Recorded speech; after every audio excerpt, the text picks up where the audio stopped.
10 seconds before she screamed. In the early 2000s, there was a viral craze among teenage girls to cut their hair super short and then dye it bright pink or purple.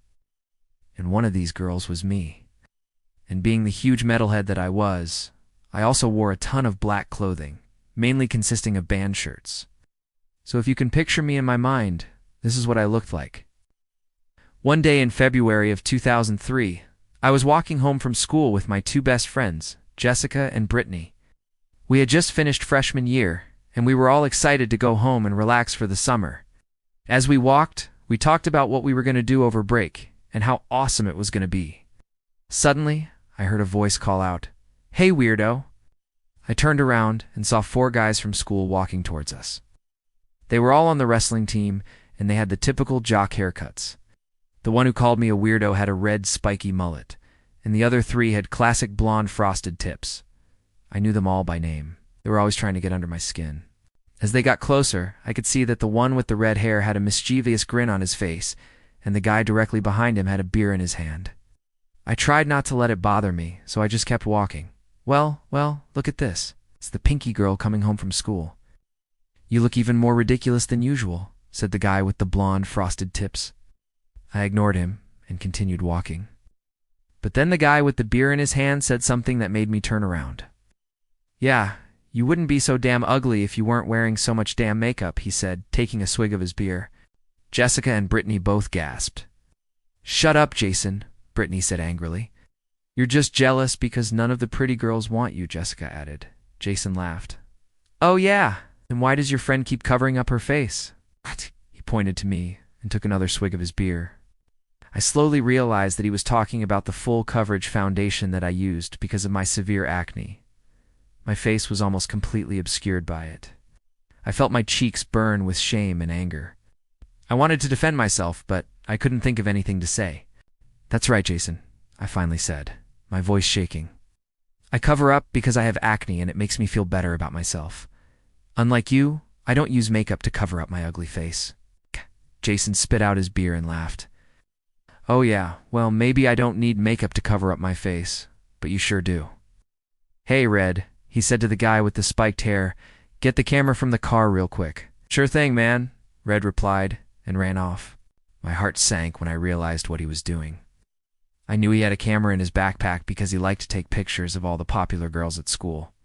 I knew he would post any photos online and make fun of me. I started to panic.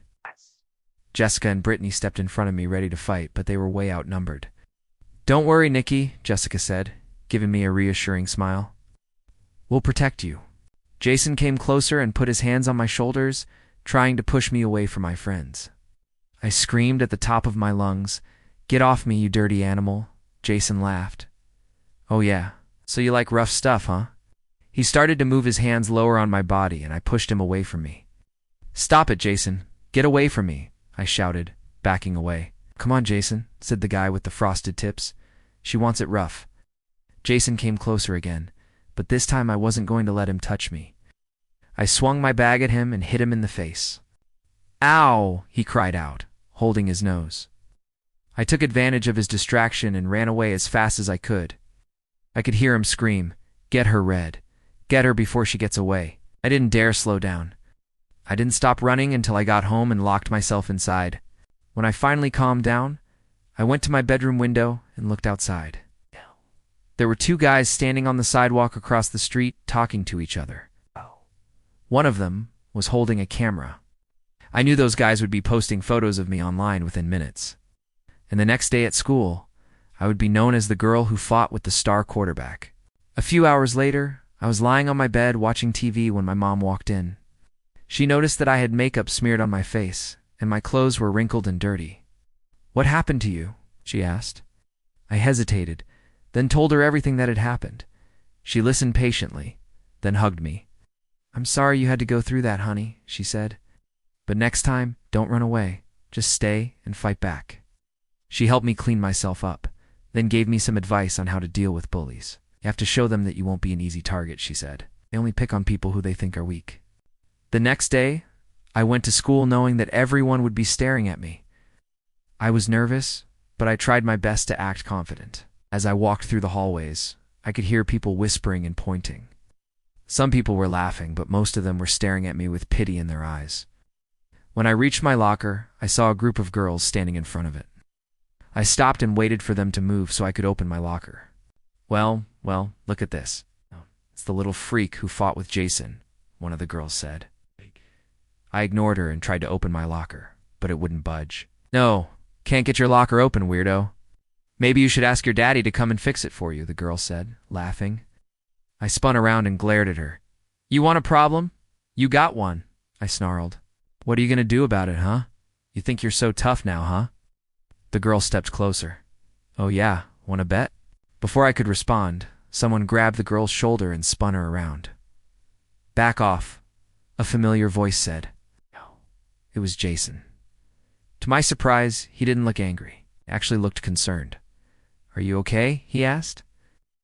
I nodded, still glaring at the girl. She started it, I said, gesturing to her with my chin. Jason looked at the girl, then back at me. I'm sorry about what happened yesterday, he said. Those guys are a bunch of jerks. They don't know what they're doing. It's okay, I replied. Jason hesitated, then asked, Do you want to, hang out sometime? Like without them? I thought for a moment. I knew Jason had a reputation for being a ladies' man, but I couldn't help but like him. Yeah, I finally said, smiling. I'd like that. Jason smiled back and walked away. The girl who had been standing in front of my locker cleared her throat and said, So, anyone want to go to the bathroom and draw some really ugly pictures of Nikki? I stood in the doorway watching them walk away. I knew that I had finally made it in this school. I was no longer the new girl with the weird hair and the funny name. I was Nikki, Jason's girlfriend.